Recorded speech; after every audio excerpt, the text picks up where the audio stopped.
Halo sobat, welcome back to my channel. Yes, sebelum kalian ngelanjutin buat nonton video ini, pesan gua kalian stay at home aja ya. Buat kalian yang nggak ada kepentingan banget buat keluar atau urusan mendadak, stay at home buat ngebantu pemerintah kita dalam menghadapi pandemi corona ini. Oke?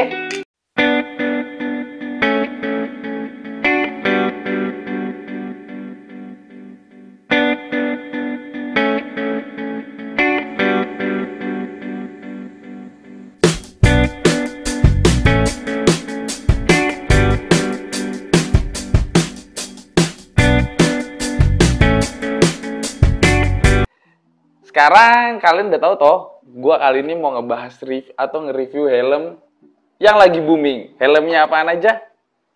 Yuk kita cek.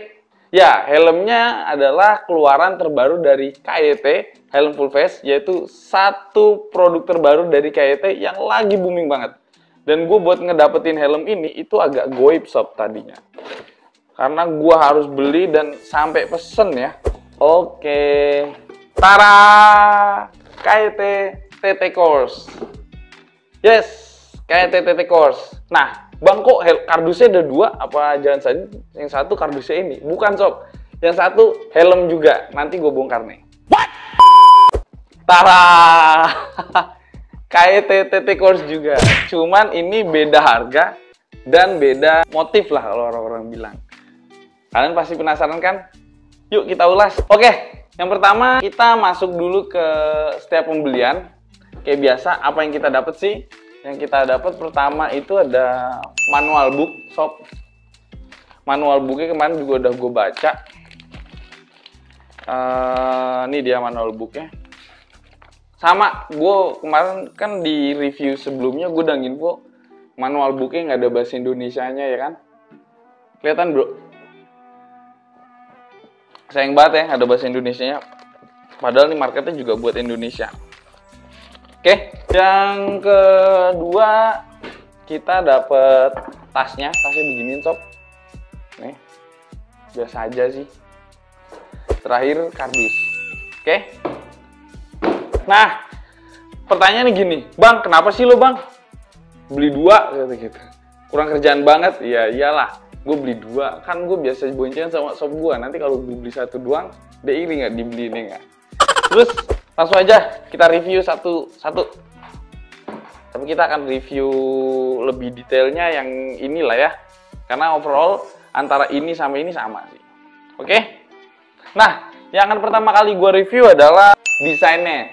Desainnya si TT Course ini premium banget sob. Hebatnya KYT adalah dia menurunkan helm dari atas ke bawah itu, yang bawah nggak kalah ganteng sama yang atas. Kalian bisa contoh NX Race. Itu lebih mahal dari kayak TT Course, tapi si TT Course ini kalau boleh dilihat nggak kalah ganteng dari si NX Race. Karena kalau dilihat ini, ya kan, desainnya secara overall keseluruhan, si kayak TT Course ini, menurut gua pribadi, dia itu ngambil kayak desainnya helm Itali sob. Karena apa? Kalian bisa lihat sendiri nih. Semuanya serba meruncing, ya kan? Biasanya kan kalau helm Asia itu kan bentuknya lebih kayak rounded ya, lebih bulat. Sedangkan kalau helm Eropa kayak Shark, si EGV, terus X-Lite itu bentuknya cenderung agak meruncing. Daerah chin guard-nya di sininya cenderung agak lebih gede, bener kan? Ini bisa kelihatan tuh. Nah, kalau helm Asia itu kan cenderungnya agak bulat atau oval. KYT ini sendiri, kenapa dia bisa seperti ini? Setelah gue baca, design and develop in Italy. Jadi kan seperti kalian udah tahu, Xiaomi itu kan salah satu brand yang dibeli sama si KYT. Atau KYT lah kalau orang sana ngomong. Tapi kalau kita ngomong mah KYT aja ya. Jadi mungkin desainernya itu mengacu sama si desainer Itali. Karena kalau dilihat secara agak lebih detail lagi, si KYT ini mirip-mirip kayak Xiaomi. NX Race juga mirip dikit. Si KYT ini lebih cenderung sharp ya. Ngomongin desainnya. bagiannya meruncing, terus di sininya melekuk, terus di sininya flawless banget, flawless. Apa maksud gue, spoilernya itu ngalir banget lah, flawless berarti ya kan. Jadi kalau dilihat desainnya itu nggak lebay menurut gue dan bagus. Yang kedua, kita masuk ke bagian shell. Dari informasi yang gue baca, si KYT ini menggunakan teknologi ADT. ADT itu apa sih, bro? Advanced Thermoplastic Technology, ya. Jadi shell terluarnya itu dibuat dari satu biji-biji plastik yang dilelehkan ke dalam satu bentuk cetakan atau molding lah ya. Terus dilelehin, set, jadi helm begini ya kan. Nah, memang kalau dilihat bentuknya ini kan agak sport banget ya. Tapi setelah gue baca di website sama di beberapa blogger-blogger, bahwa KYT tidak merekomendasikan ini untuk dipakai race atau road race. Walaupun desainnya menganut model sport. Jadi ini dipakai untuk touring. Karena apa? Karena buat race minimal itu bahannya tri-composite. Sedangkan kalau ini ADT atau masih termoplastik. Jadi ini nggak disarankan buat dipakai race ya. Tapi lebih ke penggunaan harian, daily use atau touring. Tapi bukan berarti nih helm ece-ece atau nggak bagus ya. Ya tetap aja nih bagus. Dibenturin ke kepala juga pasti benjut kepala sampean. Si TT Kors ini menghadirkan dua jenis shell ya. Ada shell yang kecil, M ke bawah ya kan, sama shell yang gede, L ke atas. L ke atas itu apa? L, XL dan macam-macam. M ke bawah itu M, XL, M, S, XS dan ke bawahnya lah. Nanti detail akan gua tampilin di sini deh. Nah, detail gue tampilin di sini, gua nggak begitu apa. Nah, sekarang tadi kan kita udah bahas nih, sob, untuk kompositnya ya kan, dia terbuat dari apa? Dari ADT. Sekarang kita compare sama si NFJ. Karena NFJ ini kan kemarin baru gua beli, belum ada 2 bulan ya, baru sebulanan kalau nggak salah. Dan kalau dilihat-lihat, ya, ini gua ngeliat secara kasat mata ya. Untuk komponen atau bahannya ini sama si NFJ itu masih agak, dia nih agak di bawahnya si NFJ dikit ya. Kalian bisa lihat nih, kayak di bagian sini, nih ya kan. Ini si NFJ agak lebih tebal karena NFJ itu kan ngambilnya basicnya dari NFR ya. Tapi kalau si TT Kors ini agak lebih tipis bahannya. Padahal kalau dilihat atau dibaca dia sama-sama dari ADT ya. Cuman kalau dilihat ketebalan plastiknya, nah, si NSJ ini agak lebih tebal dan agak lebih solid dikit daripada si ini. Nggak banyak lah, bedanya cuma sedikit lah. Nah, sekarang dari gramasinya sob. Kalau gua baca, ya kan, si KYT TT Kors ini kelihatan nggak nih? Beratnya buat helm ukuran full face ini, nanti gua zoom deh, ya kan. Beratnya dari buat ukuran full face ini, dia 1450 gram, ya kan. Dan NFJ ukuran helm half face kayak gini, nih kalian bisa lihat beratnya, ya kan. Kalau nggak kelihatan nanti gue fotoin sob. Beratnya itu sama sob, 1450 gram. Bayangin, ini helmnya full face 1,450, ini helmnya half face 1,450, ya kan? Kok bisa sama ya, padahal ini full face, yang ini half face. Sekarang kita timbang aja sob, biar nggak penasaran. Bro, timbangan bro. Ya. Ini helmnya, dan ini 0, kita tes.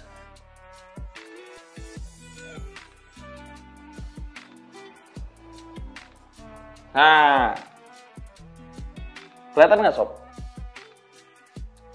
Beratnya itu 1362 gram.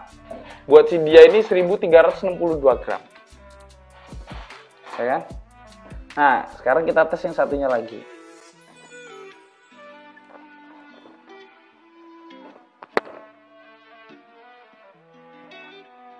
Nah, kalau yang ini 1,5, anggap aja nih kan udah gua kasih intercom sama mic.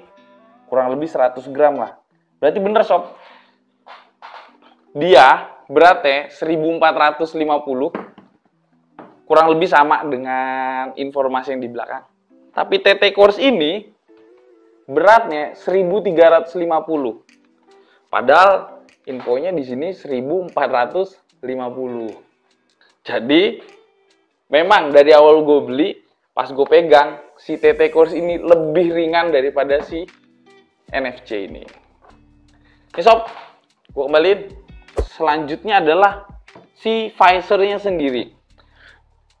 Menurut gue, ini tuh keren banget sob. Ini helm, kelihatan? Ya kan? Ini udah flat visor, bayangin. Ini, ya kan? Masih cembung. Nah, ini udah flat visor, yang ini masih cembung, ya kan? Nah, itu yang pertama. Yang kedua, formasinya nih kalau mau dibuka gampang banget. Tinggal tarik bagian sini sama sini bareng, tek. Terus habis itu kebuka. Yang ketiga, dia udah ada ini. Pin lock, ya. Yes, sama, ada pin locknya juga, tapi ada tapinya. Yang ini pin locknya agak lebih kecil, atau dia pin locknya belum max kayak si NFR. Model pin locknya itu dia masih pin lock yang kecil-kecil itu. Terus yang keempat, infonya si visornya ini udah ada anti fognya sob. Nanti gue coba deh, pas gue pakai, gue tiup-tiup ngabut nggak dia. Gitu. 5. Walaupun ini secara desain menggunakan kaca flat dan ini belum, tapi kalau dilihat langsung secara looks, ya kan? Ini gue kasih lihat. Nah, antara ini sama ini, itu kacanya masih lebih tebal ini sob. Gue nggak punya alat ukur ketebalan, tapi dari rabaan aja udah kayaknya ini. Yes, ini tuh kayak 2 kali atau 1,5 kalinya dia. Terus di satu sisi ini kan udah ada kayak tempat tear off-nya yang gede nih. Kalau yang ini belum. Gitu. Terus dia juga katanya belum optical one sob. Walaupun dia sudah flat visor dan ada anti fog-nya, tapi si visornya kayak TT Course ini belum optical one. Kalau gue baca di infonya. Dan secara kasat mata, ini lebih tebal daripada ini. Oke? Oh ya, satu lagi gue lupa. Visornya itu kalau gue baca, dia itu udah ada anti scratch. Ya. Udah ada anti scratch-nya. Cuman ya bukan berarti ini tahan lah ya dari goresan. Karena kan lo aja beli handphone mahal pakai Corning Gorilla Glass, tetap aja lo kasih apa namanya tuh tempered glass. Ini kalau ada tempered glassnya juga pasti lo pasangin tempered glass sob. Karena lo sayang banget pasti sama helm. Oh iya, dia belum double visor ya. Dia hanya single visor, bener-bener belum double visor. Sip. Yang keenam. Yang keenam itu sekarang kita bahas sirkulasi atau tunnelnya. Jadi aliran ventilasinya ini untuk yang keenam adalah dia punya lubang ventilasi ini 1, ya kan? Terus ini ada 2, 3, 4, 5 sama 6. Itu untuk in-nya. Jadi fungsinya yang pertama yang ini itu buat ngalirin udara segar, ya kan? Jadi kalau lo lagi reading ini dibuka, ada angin masuk, mes gitu. Yang ini buat ngalirin kepala lo biar lebih semriwing, ya kan? Yang ini untuk in-nya dorong dari angin bagian depan biar lebih keluar udara yang ada di belakang atau yang terjebak di bagian belakang helm lo di sini. Kalau panas tuh udaranya didorong dari sini, terus keluarnya dari sini. 1, ini 2, 3, 4. Jadi totalnya dia punya 6 ventilasi in dan 4 ventilasi out ya. 1, 2, 3, 4, 5, 6.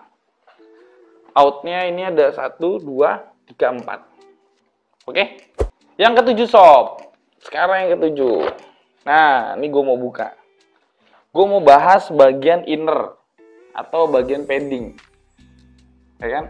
Kalau dilihat itu, si KTT Course ini lembut sob. Paddingnya itu cenderung lembut. Terus fabriknya ini bagian sini kayak serat-serat gitu, ya kan? Gua compare sama si NFJ. Nah, ini dia. Kalau kita compare antara si TT Course sama NFJ ini bagian paddingnya lebih lembut si NFJ sob, dan lebih tebal bahannya, ya kan? Terus di sini kayak ada tekstur kalep gitu. Terus di sini juga. Sedangkan si TT Course ini, ini juga ada kalep-kalepnya. Tapi kalau dipegang bagian innernya itu NFJ masih sedikit lebih bagus daripada si TT Course ini, dan lebih lembut juga. Itu menurut gua loh ya. Dan bahannya itu agak lebih tebal si NFJ ini daripada ini untuk paddingnya. Tapi kalau dipegang ini kayaknya sih dia nyerap keringat juga, dan bagus lah buat ukuran helm segini, udah worth it sih. Yang ke-8, bagusnya nih KT udah ngerti kita sob. Ngertinya kenapa? Karena sama yang di sini, ya kan?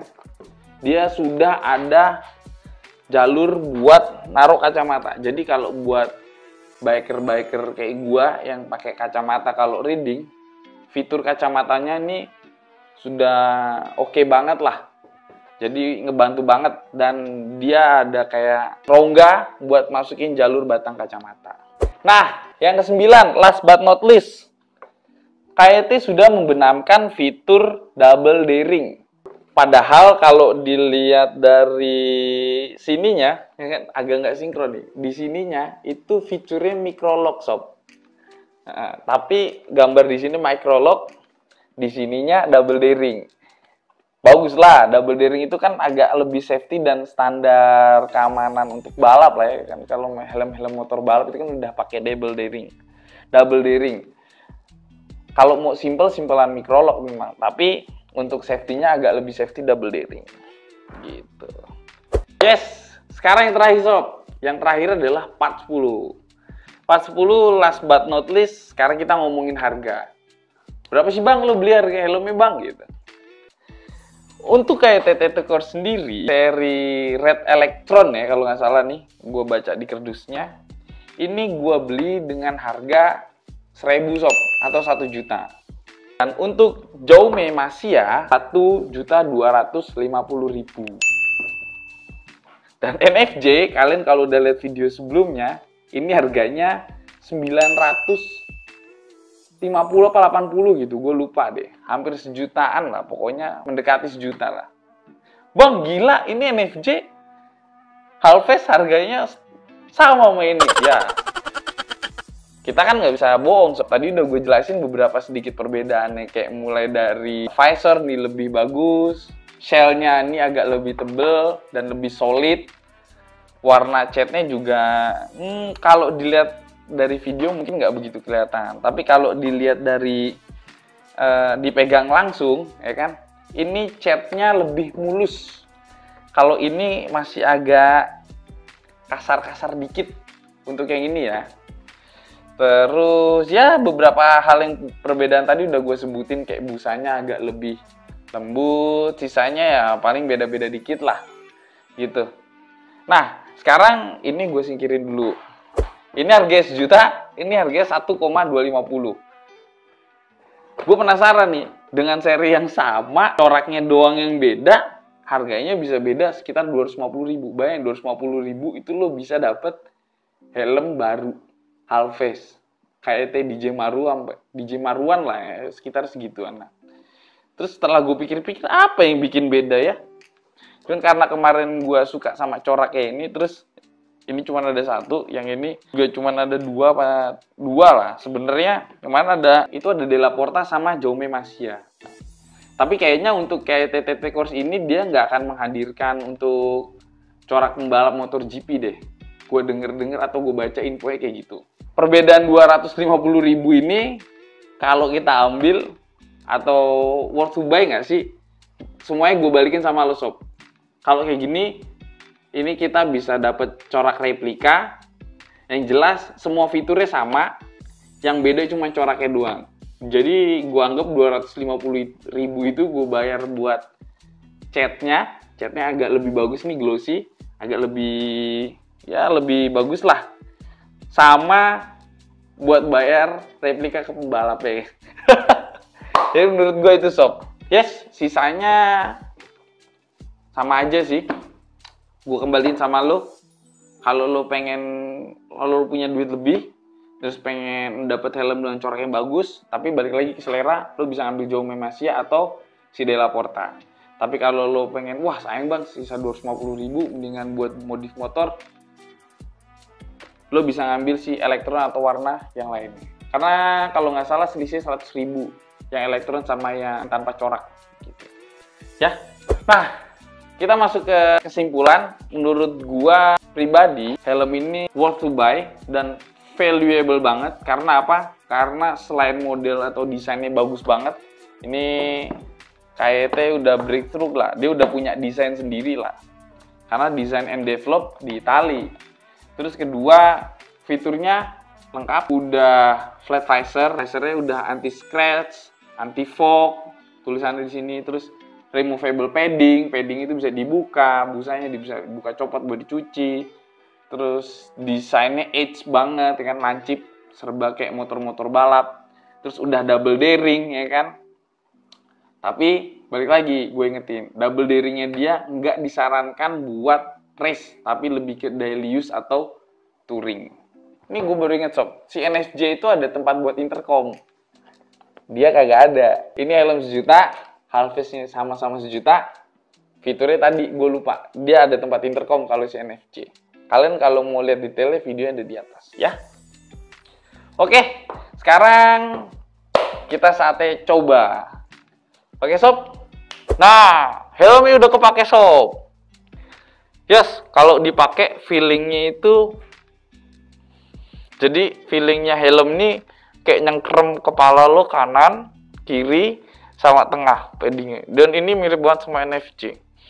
Cuman kalau gua feeling lagi, itu tadi si paddingnya ini masih agak lembut si NFC. Terus untuk pandangannya ini luas ya. Sekarang kalau gua tutup, nah ini masih luas pandangannya. Terus udah flat visor ya kan. Sekarang gua tes nih. Nah ini masih ada kabut dikit sob, cuman nggak begitu kelihatan. Jadi memang kalau mau anti fognya bener-bener bekerja, kalian harus pakai pin lock. Nah sekarang kalian mau lihat toh tampak kanan atau tampak samping. Udah kelihatan bro?